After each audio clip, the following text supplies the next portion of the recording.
Welcome to Frasier On Film, the Frasier TV show podcast with a twist.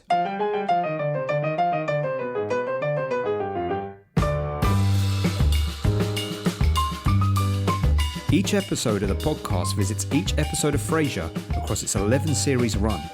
But our main focus isn't on the good doctor himself, no. It's going to be one of the guest appearances on the show that week. That could be one of the many A-listers who called into Frasier's KACL radio show, or just someone who made a fleeting appearance at Cafe Nervosa. We'll delve into that actor's backstory, look over their cinematic offerings, and deep dive into one movie specifically. By the end, we'll see if we can make a connection between their character in Frasier and their character in the film we've just talked about. So you'll be hearing about icons and wash-ups, legends and starlets, sherry drinkers and beer guzzlers, blockbusters and B-movies. It's going to be an education in it all. But what if you don't really watch Frasier? That's fine, you'll probably know the actors we're talking about. And if you don't really know the actors we're talking about, then that's fine too. You'll know the movies. So whether you're a fan of Frasier or you're a fan of film, this is the podcast for you. So, pull up your favourite bar stool at McGinty's and tell the wine club you'll be running late. Because this is Frasier on Film, and I'm your host, Ben Murray. And you're listening. What if Frasier Crane met Sarah Connor? My mission is to psychoanalyze you. Well, that was a absolutely horrendous impression to kick off episode 1 of the Frasier on Film podcast, but here we are. You started it, so you're with me now. Season 1, episode 1 of Frasier on Film and of Frasier itself.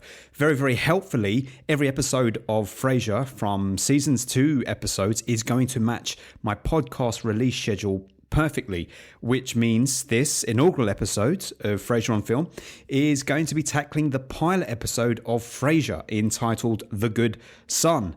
Our guest actor for this week is none other than Sarah Connor herself, Linda Hamilton, and the movie we'll be deep diving into is her turn as Rachel Wando in 1997's Dante's Peak. Wow. I don't know about you, but I am so excited to be beginning this journey with a strong opener like this. I should probably make it very clear from the off, I have been a Frasier fan since I was about 12 years old. I'm 38 now, so the majority of my life I've been a Frasier fan. I still think it's the funniest and best show in existence. It's aged magnificently. I've watched it countless times. It is my comfort show. It's my go-to show. I think it's so funny, so intelligent, and many of you listeners will feel the same, I'm sure. Coupled with that, I'm also a massive film geek, snob, professor, whatever you want to call it. I'm not a professor. See 7 years worth of film podcasting to this point to understand how much of a film fan I am. On top of that, again, I'm an absolute Terminator fanboy. Terminator 2 particularly is in my top 10 films of all time. So this is a special way to start off the podcast with Linda Hamilton. So, dear listeners, thank you for joining me. If you're listening in the future to this first episode, this is probably going to sound like a car crash. Hopefully I've perfected things in the future. But as of right now, this is the first episode. So let's get into it, shall we? Let's cut the welcome to Camp Crane speech. We all know why I'm here. Your old man can't be left alone for 10 minutes without falling on his ass, and Frasier got stuck with me. Isn't that right? No! I want you here. It'll give us a chance to get reacquainted. That implies we were acquainted at one point.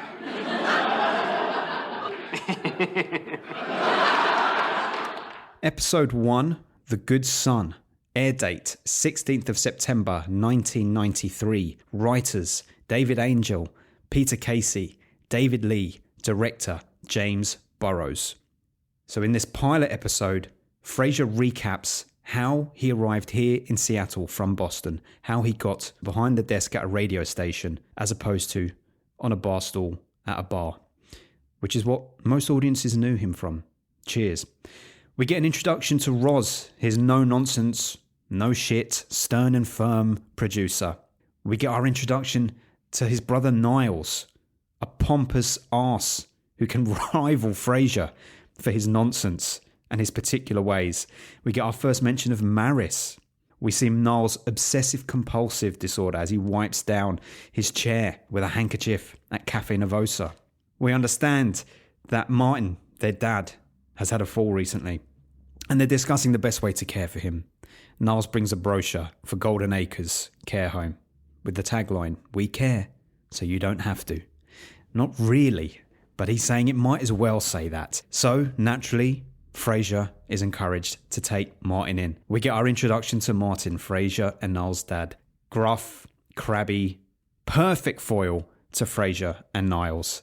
As he comes into the apartment, he sits on a couch for one of the very few times in the show he'll ever do that before his grotesque green chair arrives. Delivery from Martin Crane. Oh, in here. Coming through. Excuse me. Wait a minute. Where do you want it? Where's the TV? It's in that credenza. Point it at that thing. What about this chair? The chair here. Let me get it out of your way. Niles, be careful with that. That's a wasili. Oh, look, Dad, as dear as I'm sure that this piece is to you, I just don't think it goes with anything here. I know. It's eclectic. And then all the players have almost been introduced to us, but not quite. Have you mentioned Eddie yet? And we get our reveal that Martin also has a Jack Russell called Eddie, who will spend the entirety of the television series staring at Frasier. Finally, we get our introduction to Daphne, the home care professional, the healthcare professional, and many other titles that she will go by over the course of the show's run. So it's kind of nice the way this episode opens things up for us. Not only is almost every line hilarious, but each character gets their own introduction. The stage is set from Roz through to Daphne. We're introduced to them all in a staggered way. We really get to see here how Frasier is going to have to play with these different chess pieces around him. The board is tantalizing. It's magnificent. We can't wait to see how all these players are going to interact with one another. There's a great exchange between Frasier and Martin where they start arguing backwards and forwards, and then tension spills out for Frasier when he pretty much says that his dad is a burden to him. And Martin confesses, this wasn't my dream either. I didn't want to have to live with you. I fell over. I took a bullet to the hip, and now I have to walk with a cane. This is not the way either of us wanted things. So the episode comes to a conclusion with Roz telling the story of Lupe Velez, a woman who took her own life, but before she did, plastered her face with beautiful makeup, got in a nice dress, and thought about how amazing she would look on the front pages the following morning. However, she didn't count on the food that she'd eaten that night counteracting with the pills. She ended up with her head down the toilet, and that's how they found her. And Roz's point is, even though things don't work out the way we planned, things have a way of working out anyway. Probably much like this podcast. I had a plan for how well this was going to go, and I'm not sure how well it's going. We'll just see how it all comes out in the end. Finally, Martin calls up the show to say he's been having some issues with his son. He ends the call by saying thank you to Frasier, something that Frasier said to him before he departed the flat earlier after they had an argument. Would it have killed you to say thank you? He gets that thank you from Martin on the line. Now, not wanting to jump all the way to the final episode of the show, that is going to be paid forward by the end of the series, by the way. Listen, this was the opening episode. It's a damn near perfect episode with all the 90s fashion you could count. It also has a great, serious heart in many of the scenes along the way, which is why I love Frasier so much. Not only is it so funny, there's so much heart all the way through. Anyway, the episode ends with the figure in the spotlight for our episode today, Linda Hamilton. She calls Frasier as Claire, mourning the breakup with her boyfriend. Some trivia from the episode. Kelsey Grammer won the 1994 Emmy for Outstanding Lead Actor in a Comedy Series for this episode. The episode also won a further 2 Emmys for Outstanding Directing and Outstanding Writing. KACL, the name of the radio station where Frasier works, owes its name to the initials of the 3 producers and writers of the show, David Angel, Peter Casey, and David Lee. To make sure the viewers did not view Frasier as a family deserter, the writers made sure that he reiterated how much he missed Frederick in the pilot episode. Frederick, his son with Lilith. In addition to Linda Hamilton, Griffin Dunn is another celebrity caller. Linda Hamilton would actually return to the show later on in the series in an episode titled Odd Man Out. But let's return to our focus for the episode, Linda Hamilton. We have Claire on line 4. She's having a problem getting over a relationship. Hello, Claire. I'm listening. I'm a mess. 8 months ago, my boyfriend and I broke up, and I just can't get over it.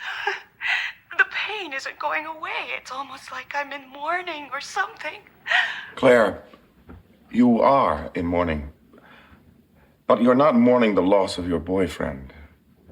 You're mourning the loss of what you thought your life was going to be. Let it go. Things don't always work out how you plan. That's not necessarily bad. Things have a way of working out anyway. So let's talk about Linda Hamilton, shall we? For me, she's always been Sarah Connor. For many of you as well. But there's a lot more to her life, and that's kind of the point of these episodes. Let's do a little exploration, shall we? Linda Hamilton, born 26th September 1956 in Maryland, USA. Hamilton's father actually died when she was quite young. She was 5 years old. She also had an identical twin sister, Leslie Hamilton, as well as one older sister, a younger brother, and a step brother. She said she was raised in a very boring, white Anglo-Saxon household, and that she voraciously read books in her spare time. As a child, she attended drama classes along with her sister during the summer months, and she said she fell in love with acting at the age of 10 when she played the role of Badger in a play version of The Wind in the Willows. Once she entered high school, Hamilton started to binge eat. After seeing a psychologist for the first time at the age of 22, she thought acting would help her feel better, but she ended up having a breakdown in the beginning of her acting career and turned to drugs and alcohol use and self-medicated with cocaine in order to get her confidence up. She said that her acting professor at Washington College actually told her she had no hope of earning a living as an actress, but she went to New York and attended acting workshops given by the great Lee Strasberg. She made her professional acting debut at 23 with a small role in the 1979 drama Night Flowers. Her first major role came the following year on a soap opera called Secrets of Midland Heights, but her first starring role in a film came in the low-budget thriller TAG, The Assassination Game, in 1982. She would go on to marry and divorce twice in her lifetime. I'm sure many of you know one of the people she married and divorced, but you might not know her first husband, actor Bruce Abbott, who starred in TAG, The Assassination Game, with her. They were married from 1982 to 1989, but he actually left Linda Hamilton when she was pregnant with their son Dalton, who was born in 89. She stated that Abbott departed due to her mood swings and physical abuse towards him, stemming from her bipolar disorder, and she publicly apologized to him in 2004. Hamilton made two prominent film appearances in 1984. First, a starring role in Children of the Corn, a horror film based on the short story by Stephen King. But her next role, her most infamous, co-starring in James Cameron's science fiction action film, The Terminator, as Sarah Connor. I've already told you how I feel about that. I'm sure many of you do. Lots of critics believe it to be the perfect example of its genre, and a lot of it was put down to the strength of her performance. The film has burnt itself into the very history books of cinema now, and Linda Hamilton's performance, not only in this, but in Terminator 2, has gone down in infamy. But Linda Hamilton was less than convinced by the job offer initially, particularly due to the man she'd be starring opposite, Arnold Schwarzenegger. Yeah, not at all. Only because I was a snotty New York actress, you know. You move from New York, you're training with, you know, Lee Strasberg, and, you know, you can't go to L.A., it'll ruin you. You can't do L.A. movies, they suck. I mean, New York is tough. So here's Arnold starring in this film, and my people were very excited, and I was like, I don't know. I'm going to see for myself. But I actually went to set to see him. You never told me that story. I know, but told everybody else. So you were hesitating working with me? I was. Oh, you believe that? What? No. Her next major role was in a television series called Beauty and the Beast. I don't think it really travelled from the US to the UK very well, but I have a vague memory of it. I believe it's a modern retelling of the classic fairy tale with Ron Perlman playing the Beast. She starred in it from 87 to 90, but she requested to be written out during its third season when she fell pregnant. In 91, she reteamed with James Cameron to star in Terminator 2: Judgment Day. At the time, the most expensive film ever made. It went on to gross over $500 million worldwide, more than any other film in that year. When she was encouraged to come back for the film, she told Cameron she wanted Sarah Connor to be crazy. Cameron said, "I can do that. I'll put you in a mental hospital." She said, "Perfect. That's what I want." She underwent intense physical training to emphasize the character's transformation during the years since the first film. She said she hated her trainer most of the time. He would yell at her and throw tennis balls while she was shooting weapons blindfolded. She'd go off set and cry for a minute, wipe away her tears, and come back. Critics were equally impressed by Hamilton's wild-eyed performance as they were with her performance in the first film. During Terminator 2, she suffered permanent hearing damage in one ear because she'd forgotten to put in her earplugs for a scene which called for Schwarzenegger to fire a shotgun inside an elevator. Coinciding with the filming, Hamilton began a relationship and moved in with James Cameron. They had a daughter, born in 1993, and Hamilton has said she experienced postpartum depression after the birth of her second child. They briefly separated when Cameron was filming Titanic in 97, and he began a relationship with actress Susie Amos, who played a small role in the film. Hamilton and Cameron later got back together and married in 1997, but this ended in a $50 million divorce settlement for Hamilton in 99. Perhaps unsurprisingly, she didn't really do much in the way of big films following Terminator 2. She acted in a series of things most I've never heard of. You possibly haven't either. Silent Fall, Separate Lives, A Mother's Prayer, amongst others. But it was actually after guest starring in an episode of Frasier that she appeared in a film, which is our focus later on in this episode, Dante's Peak. My understanding is it's quite significant in her back catalogue. We'll find out shortly. Now, at the start of the 21st century, she transferred her skills from film to stage. She headlined a production of Laura and starred as Ethel Rosenberg in Worse Than Murder. Rave reviews abound. I'm not qualified to say. I just know film. I don't know stage.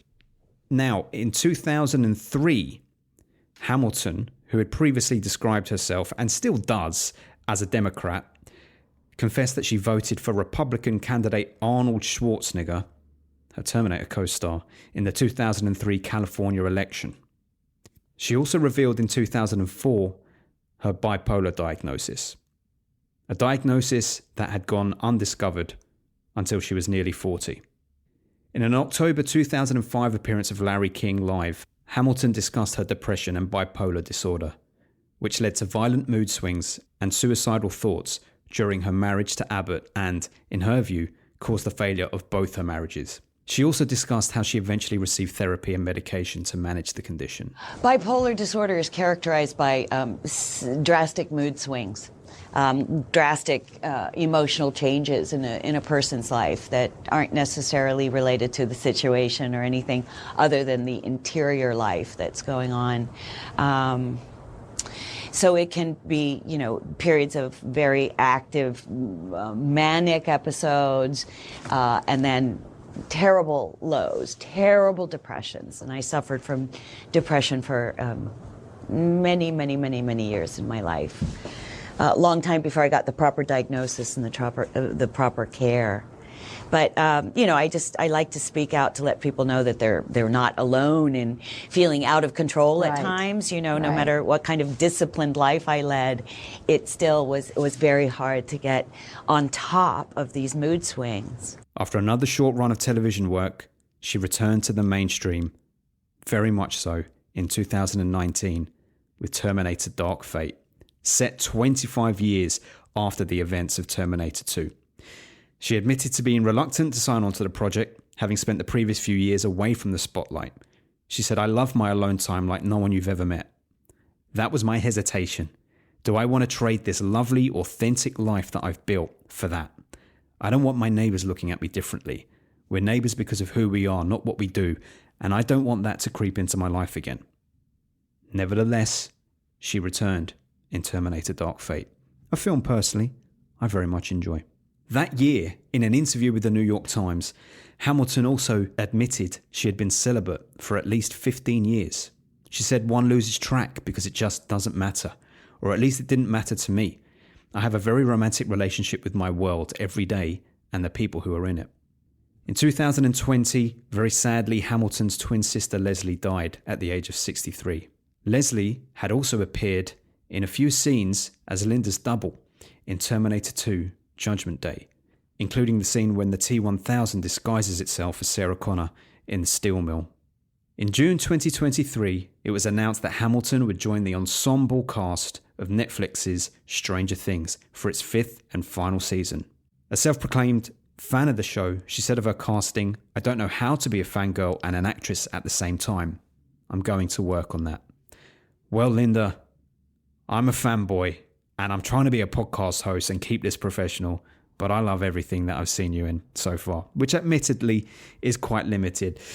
I mean, that was a snapshot.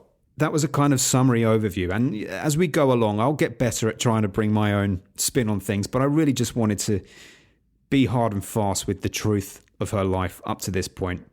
My takeaway is she was an absolute workhorse behind the scenes, but without question, Sarah Connor is the role that defined her. For better or worse, it is her legacy. There has obviously been a lot of hardship and struggle off camera for her, but it's testament to her resilience to not only work through it, but to speak openly and candidly about these experiences. She doesn't owe that to anyone, but by sharing it, it obviously helps some others who are going through it. And just the final point on Stranger Things, while I have my own reasons for falling out of love with Stranger Things recently, her addition to the cast is an exciting one that actually makes sense for anyone who has ever seen her work. I wish her all the best in it. I think she'll be fantastic. Let's go a little deeper, shall we? Let's lock in and speak about Dante's Peak, a film I've never seen before, but I'm very excited to talk about. It turns day into night, air into fire. Nothing in the world can compare to its power. The most awesome sight you will ever see may be your last. In the town of Dante's Peak, a volcano is turning nature into a nightmare. Come on!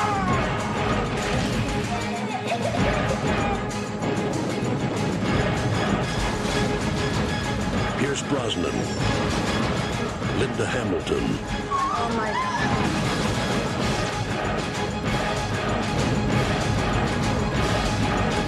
Dante's Peak. The pressure is building. The pressure is building indeed. Dante's Peak, released in 1997, directed by Roger Donaldson and starring Linda Hamilton and Pierce Brosnan. Linda Hamilton, let's list her first. Thank you very much. Not Pierce Brosnan's movie. This is Linda Hamilton's movie. Wow. So what do we have here? What we have is a blockbuster of the 90s, unmistakably a blockbuster of the 90s. It might not really be an action movie because I think it's more of a disaster film.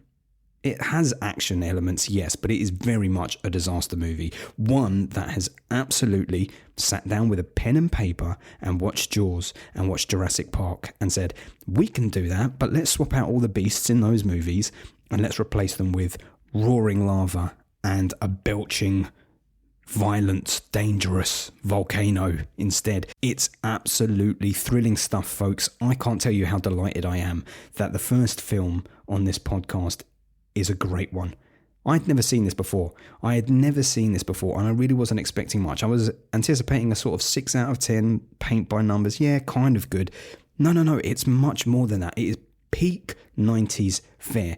The first hour sets up the stage very well. Lots of tropes and hints at what's to come, but done very, very effectively. And the second hour absolutely ramps up the action and the dramatics as we move from one impressive set piece to another. I didn't have faith in it. I've got to say, I did not have faith that it would be this good. So let me take a step back. Pierce Brosnan, he's a volcano expert. The film opens with him having a tough time in South America. Things go sideways. Someone he cares for loses their life. Sad times. Flash forward many, many years. We think he should be stepping away from the volcanoes, but he's not. He goes to Dante's Peak because something's rumbling. Something doesn't feel right. There's something in the water. Quite literally, as it turns out. And he arrives in town and he meets Linda Hamilton's mayor, Rachel Wando. And we'll get to Rachel in a second. But what does this mean? It means we have James Bond and Sarah Connor sharing screen in a disaster movie in the mid-90s. Come on. That was not hard to pitch. That was not hard to sell. That was not hard to market, surely. So ultimately what we then get is an hour of setup where you know the inevitable is about to happen. And during this setup, we meet side characters. We establish a few bits of backstory for some of our core cast of characters. We get the inevitable naysayers in town about what's coming. And then the thing really hits home. And it blows hard. And when it blows, the whole town is in danger. And it's incredible because a lot of the stuff that would now be parodied, this is doing with its heart on its sleeve, wholly genuinely, and it is doing it massively effectively because it is using physical effects, small miniature models. We are not relying on CGI. If you made this film and it was CGI'd to within an inch of its life, people would disconnect, they would tune out because they just know that what they're seeing is not real. They'd be like, who cares? Here, you are fully invested because, let me tell you, the set pieces are genuinely thrilling. Just not to spoil a lot of what comes, but you have a set piece with a very small boat carrying 4 or 5 people, and it's traversing across some water, which is slowly heating up because of the lava around it. But not only that, the lava, or the volcanic emissions, have gotten into the water, which is turning it acidic. So the bottom of the boat is starting to dissolve. And it's all about, can this boat make it to the other side before it dissolves entirely? And you think you know how that ends. As I'm telling you that story, you think you know, oh, well, they'll just make it in time. Let me tell you, that is not the case. Drastic measures have to be taken, and it's highly disturbing, but very, very entertaining. There's also like robotic spider-legged assistants. There's bridges that are collapsing with trucks on them, like Sorcerer, like William Friedkin's Sorcerer. Shots like that. Tires are lighting as big trucks try to drive over lava. Oh, stunning stuff.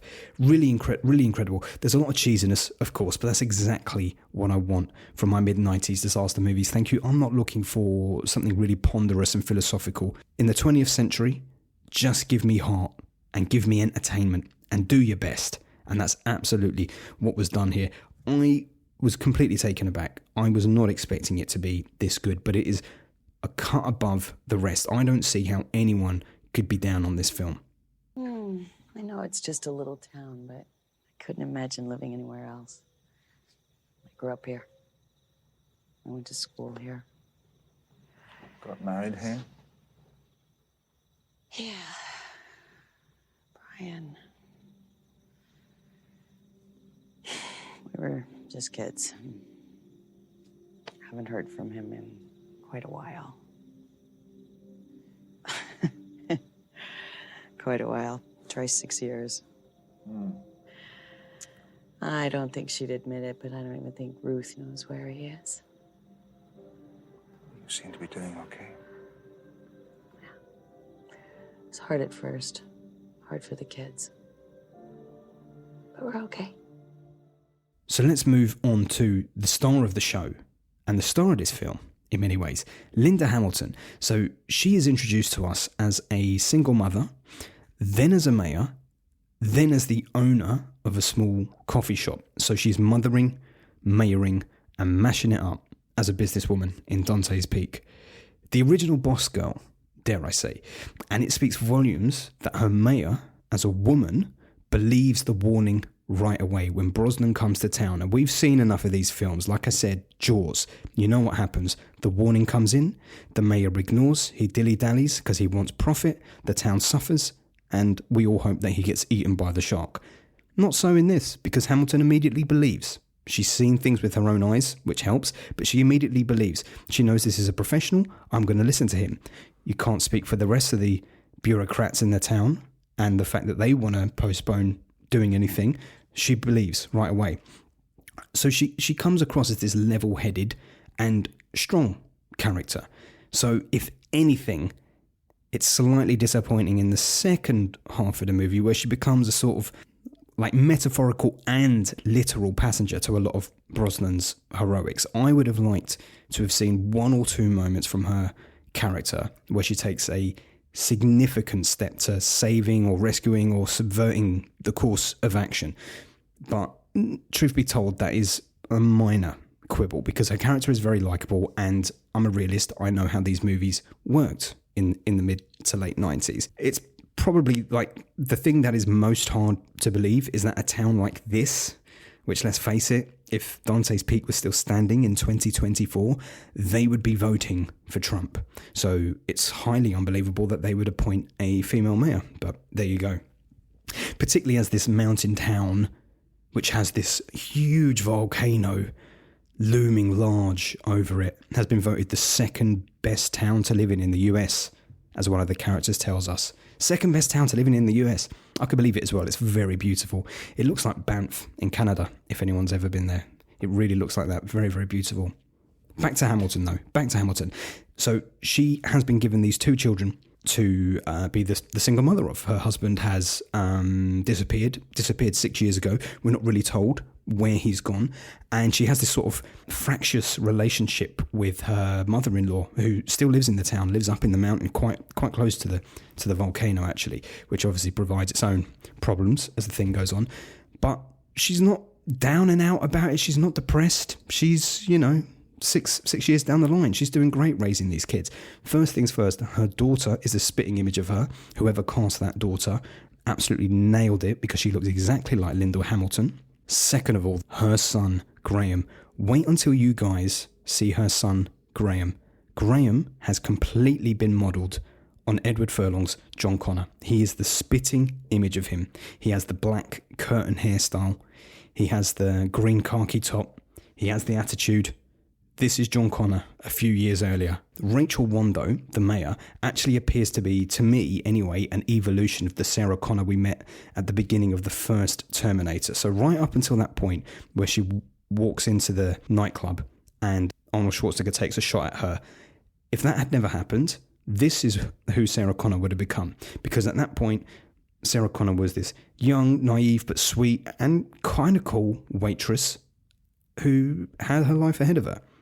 She didn't ask for death and the future to come knocking on her door and change her trajectory forever. So this is probably where she would have ended up had that not happened. I'm glad she did end up here in this iteration of events because Dante's Peak was a hell of a film. Linda Hamilton put in a very good performance, sadly inhibited by a second half where she kind of had to take back seat to Brosnan.